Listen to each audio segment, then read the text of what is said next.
Egia esan, horrelako plazak oso gutxi aurkitzen dira, eta ikerlari gazteentzako erakusleio oso ona da.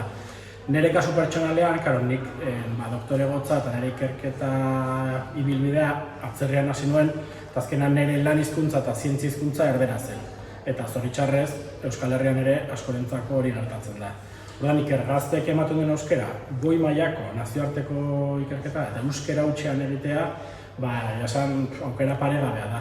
Eta baitare, nire ustez, puntu garrantzitsuenetako bat, disiplina anitzeko kongresu bat izateak ere, egiten du gu ikerlaria gauden burbuila horretatik pixkat ateratzea, eta burua pixka zabaldu eta beste lan egiteko moduak ere ikusi, eta nik uste hori oso aberasgarria dela ikerlari gazteentzako.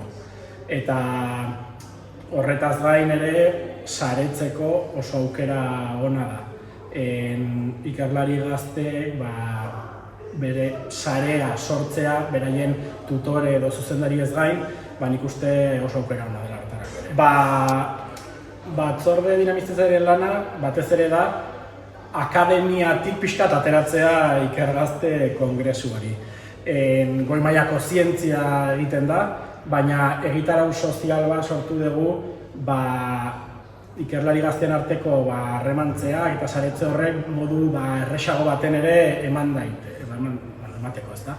Eta hortarako zeiten da, beti ikergaztetik egiten dena da, lekuan lekuko eragile sozial eta kulturalekin elkarlanean tailer edo saio osagarri batzuk sortzen dira.